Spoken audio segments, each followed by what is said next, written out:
Bounce চেকও তারা অনেক সময়। হ্যাঁ, অনেককে বাউন্স চেক দিত, পেমেন্ট করতো না, শেয়ার যারা পার্টনারশিপ থাকতো, এইটাই শুনছি আমরা, বাসেও শুনেছি কাল। শেয়ার মার্কেটেও ওনাদের টাকা ছিল। তবে হ্যাঁ, এইসবই সংবাদ। কত টাকা বাউন্স হয়ে গেছিল, মানে বাউন্স চেক? তো উনি কালকে বললেন 29 লাখ টাকা। টাকারই তো ব্যাপার। পাওনাদারদের কি এরকম মানে এখানে সশরীরে এমনি হাজির হতো নাকি না এমনি? যে নিয়ে পার্টনার ছিলেন বহু দীর্ঘদিন ধরে, হঠাৎ উনি ছেড়ে দিলেন ওই 29 লাখ টাকা বাউন্স দিলেন। এই 6 মাস আগে। আমার নাম দেবাশিস রায়। স্থানীয় বাসিন্দার সঙ্গে আমরা কথা বললাম। 29 লক্ষ টাকা যেটা এই পরিবারের তরফ থেকে যে চেক দেওয়া হয়েছিল সেটা বাউন্স করেছে। শুধু 29 লক্ষ টাকা, পুলিশ সূত্রে জানা যাচ্ছে যে প্রায় কয়েক কোটি টাকা তাদের লোন, ব্যাংক লোন, বিভিন্ন জায়গায় ধার, এই বাবদ তাদের কিন্তু দেনা হয়ে গিয়েছিল। সবাই কম বেশি টাকা পায়, অনেকেই আছে পায়, কিন্তু আমরা পড়তে আসতাম। আপনি কত টাকা পেতেন? আমি আর আমার দাদু মিলিয়ে 35 লাখ টাকা পাই। উনিও আমাদেরকে বলেছে যে ঠিক আছে, তোমাদের আমি পয়সা করি ক্লিয়ার করব, তারপর আস্তে আস্তে আবার কাজ চালু করবে। এই মার্চেই আমাদের আবার কাজ চালু হওয়ার কথা ছিল, যে ফেব্রুয়ারিতে সব ক্লিয়ার করে দেবে, মার্চ থেকে কাজ চালু হবে। ব্যক্তি মানুষ হিসেবে খুবই ভালো ছিল, মাটির মানুষ। বলছি না যে ইনি যে এরকম একটা ঘটনা ঘটাবেন আশা করা যায় না, একদম আশা করা যায় না। একদিকে যেমনটা আপনাদের জানাচ্ছিলাম যে 3 জনের ময়না তদন্ত ইতিমধ্যেই শুরু হয়ে গেছে। এনআরএস হাসপাতালে প্রায় 2 ঘন্টা হতে চললো, সেখানে ময়না তদন্ত চলছে এবং ইতিমধ্যেই হোমিসাইড শাখার আধিকারিকরা তারা ঘটনাস্থলে যেমন এসে পৌঁছবেন আর কিছুক্ষণের মধ্যে, অন্যদিকে ফরেনসিক টিমের সদস্যরা তারাও কিন্তু আর কিছুক্ষণের মধ্যেই সেখানে পৌঁছে যাবেন। একাধিক মিসিং লিঙ্ক রয়েছে এবং যে জায়গাগুলোর উত্তর কিন্তু এই মুহূর্তে পুলিশ খোঁজার চেষ্টা করছে।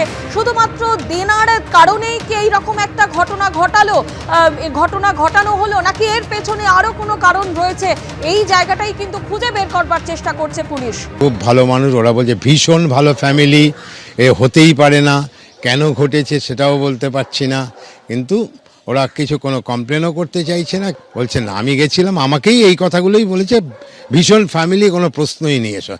আর আগের দিনও আমাদের সাথে কথা হয়েছে, ওরা মাংস রান্না করে রেখেছি, আসবে নিয়ে যাবে, এইসবই বলো। করোনা জামাই আসবে নিয়ে যাবে, হাসবেন্ড, তারপরে করোনার সময় এইগুলোই বলো। করোনার সময় 1 মাস থেকেছে, এত ভালো ফ্যামিলি, সবার সাথে এত ভালো সম্পর্ক, ওখানে থেকেছে। করোনার সময় নিয়ে গেছে, বলে আমার বাবার মতো।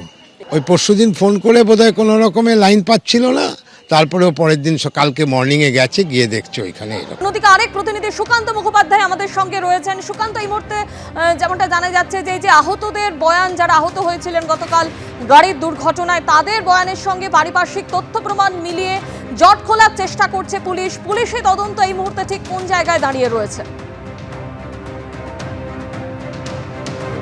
দেখো, আমরা জানি ট্যাংরা থানাতে ইতিমধ্যে 2 গৃহবধূর মধ্যে একজন গৃহবধূর বাবার তরফে একটি খুনের মামলা রুজু করা হয়েছে। অন্যদিকে যে দুর্ঘটনাকে সামনে রেখে এই নেপথ্যে থাকা বিরাট কাহিনী সামনে আসে, সেই দুর্ঘটনার তদন্ত কিন্তু ইতিমধ্যে করছে গড়ফা থানা। সুমোটো বা শতপ্রণোদিত মামলা তারা দায়ের করেছেন। তোমাকে আগে একবার দেখিয়ে নেবো, ঠিক থানার সামনে যে গাড়িটি তুমি দেখতে পাচ্ছ, যা প্লাস্টিকে মুড়িয়ে রাখা হয়েছে, সেখানে আজকে ফরেন্সিক হওয়ার কথা রয়েছে এবং ফরেন্সিকের ক্ষেত্রে তারা এটা বোঝার চেষ্টা করবেন যে যখন এই দুর্ঘটনা ঘটে সেই সময় গাড়ির গতিবেগ কী ছিল এবং সেখানে ভেতরে যে সমস্ত ব্লাড স্টেন রয়েছে কিংবা হাতের ব্যান্ড রয়েছে, সেগুলোর কি পরিস্থিতি রয়েছে, কোনো স্কিন টিস্যু সেখানে রয়েছে কিনা।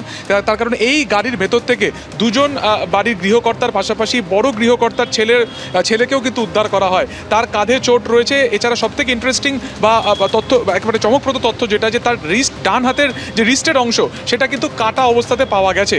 কোনো শার্প কিছু দিয়ে কাটা হয়েছে, যেটা কিন্তু এই ইনসিডেন্ট ইনজুরি থেকে নয়। ফলত সেখানে কোনো স্কিন টিস্যু রয়েছে কিনা, সেখানে কোনো রকম ধস্তাধস্তি হয়েছে কিনা, কি পরিস্থিতিতে গাড়ি কার্যত ধাক্কা মেরেছিল কবি সুকান্ত মেট্রো স্টেশনের একেবারে সামনে থামে, সেই সমস্ত কিছু কিন্তু এই ফরেন্সিকের পরই জানা যাবে।